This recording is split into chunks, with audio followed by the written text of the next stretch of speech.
Knock, knock, everybody. Derick Van Ness here, investor, wealth strategist, and life adventurer. And today we're going to talk about, and you will understand by the end of this video, whether the economy and most specifically the real estate market is going to crash in 2021. I know this is on a ton of people's minds and everybody has questions about it. I work with a ton of real estate investors and they're constantly asking me, they're like, Derick, are we going to have a crash? When is it? What should I be doing with my money? Should I be flipping property? Should I be buying rentals? Should I be sitting on cash? What should I be doing? So we're going to cover all of that today and you're going to love it. And let me just tell you, I have been through a real estate housing crash, right? 2009, I know a lot of people, everyone watching this has probably lived through it, but I was living it.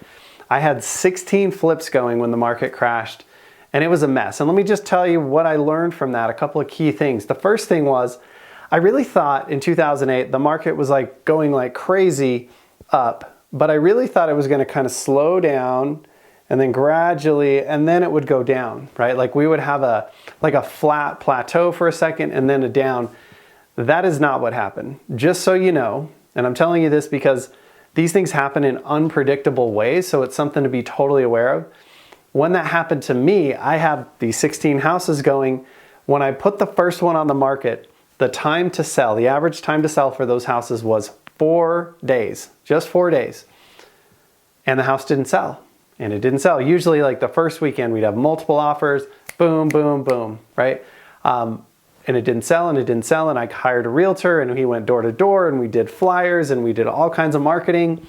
And it just wasn't selling. And 120 days later, I looked at the MLS. I looked in between, but I remember this distinctly. Time on market was 124 days. Literally nothing had sold. So it really like it ran off a cliff is what happened. So why is this relevant to today? Because we are currently in a housing boom, right? And it has been going for much longer than anybody predicted. And I'll tell you why I think that's happening. The first thing is money's been cheap. And then I thought 2018-ish, we were going to have a pullback, right, in real estate.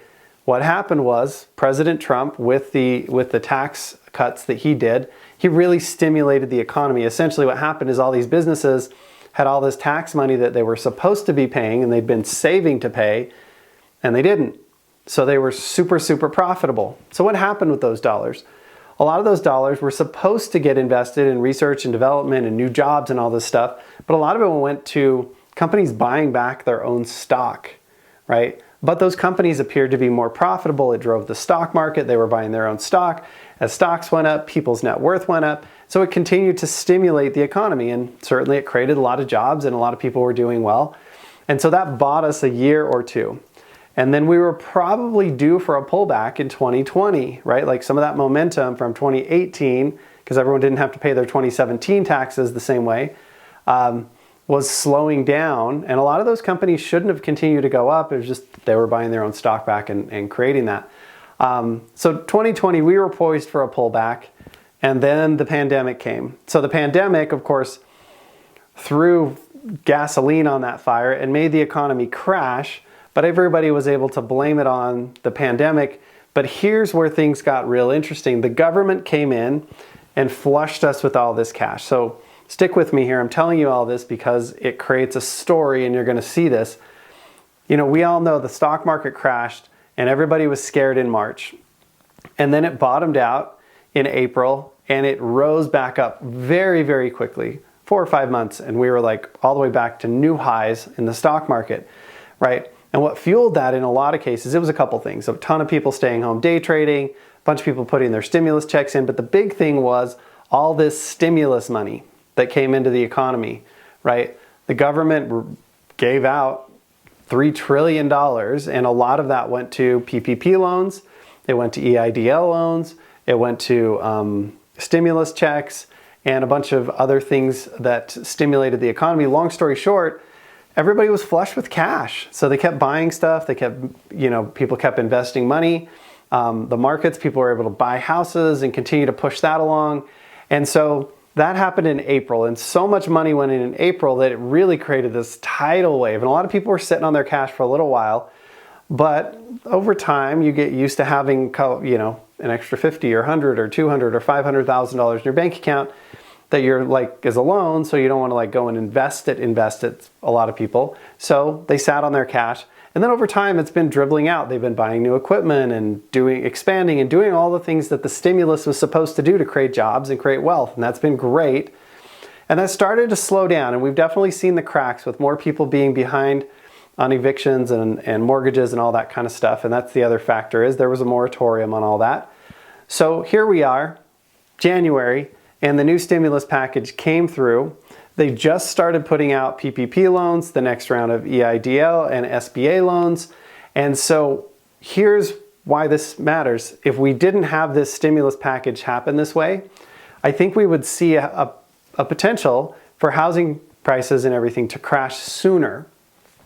As it relates to everything right now, I believe that all this money is going to continue to stimulate our economy. It's this huge wave of money that's just pushing everything along. And some of the bad is it's supporting businesses that probably shouldn't still be in business. It's allowing people to make decisions they normally wouldn't make. The good side is it is stimulating the economy. It is creating new jobs. It is keeping a lot of people from losing their homes. So there's a pro and a con. As this relates to real estate, and before I get into that, be sure if you think this video is valuable, smash that like button if that's something you're into. Hit the bell. Let us know that this is valuable. And also, if you think you know some friends who need to see this, let us know. If you're not a subscriber, you should be. I'd love to welcome you to the family. So be sure to subscribe. Drop a comment down below if you're a new subscriber. I'll say hello, welcome you to the family, and just appreciate that.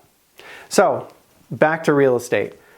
The thing is, with all this stimulus money pushing a wave, and with the Fed keeping rates low, and with the Democrats extending the moratorium on real estate foreclosures, because here's what it comes down to. If you didn't see my State of the Economy video a couple of weeks ago, you should go check it out. It's a couple videos back. But the main thing is we're going to have basically no foreclosures. We're going to have no evictions, and we're going to have all this flood of money. And it's going to just push us through the next 6 to 12 months super powerfully. There's going to be a lot of money. People are going to be buying stuff. Businesses are going to do well. A lot of this stuff is going to happen. And the main thing that's going to potentially build a housing crash is people being foreclosed upon or evicted, right? People being forced to sell through job losses, evictions, foreclosures, that kind of thing. Evictions don't force people to sell, but all of that kind of stuff. And so what's going to happen there is you're going to have all these houses that normally would have been going on the market, people would have been selling them. They're not going up for sale. They're piling up. So that's going to keep the amount of housing available low, and people have lots of money to buy, and interest rates are cheap. So guess what? Housing prices, in my opinion, are going to continue to skyrocket for the foreseeable future, at least the next, I'd say 6 to 12 months, just because we have to soak up all that new money that's come in, get it circulating in the economy. And also, until the moratorium comes off, I think we're going to have a housing shortage. You know, there might be cities where this is a blanket statement across the country, but in a lot of places there's a housing shortage, and that's going to drive housing prices up. There are more buyers than there are sellers. There are a lot of people who don't want to sell because of the uncertainty, the pandemic, some of the other stuff. So there's less sellers than usual. There's no foreclosures. There's super cheap money, so almost anybody can buy a bigger, better house. And so I think it's going to continue to drive. So my guess is, this is just for entertainment purposes and my own thoughts at this moment, is that now that this stimulus has come through, as this money continues to wash through our economy and push things up, and interest rates stay low, we're going to see those prices continue to go up in real estate. I don't think we're going to see a crash this year. My belief is when we see the crash, it's going to be even bigger than it would have been if they didn't do this stimulus. It's just that I believe that's been kicked down, that can's been kicked down the road. So I would say the soonest, I was predicting a week or two ago, based on not having the stimulus, that the soonest we would see any kind of pullback in housing was probably third, maybe fourth quarter of 2021. I'm guessing we might not see it until, I don't know, at the earliest, beginning to mid 2022, but probably later 2022. So, I think we have definitely have some appreciation coming. Going back to my story, the reason I bring that up is when we hit this wall, we are going to hit it hard. So just be prepared when you're buying properties, if you're flipping houses and that kind of stuff, just be aware that when prices, they're not gonna do this and then flatten out and drop. My guess is as soon as those evictions happen, there's still gonna be buyers, so they'll soak that up. They'll soak up all that, that housing supply. But if we run out of buyers before we run out of foreclosures, hold on to your seatbelts. And the foreclosures will keep coming because as the stimulus money runs out, businesses are going to continue to go out of business. A lot of places are staying afloat because of that money, but eventually that money's got to stop getting pumped into the economy, and restaurants and bars and hotels and a lot of these places that might struggle and have already gone out of business, and a bunch of them have, but a lot more of them will, because a lot of them are hanging on by a thread. This stimulus might buy them another 6 to 12 months.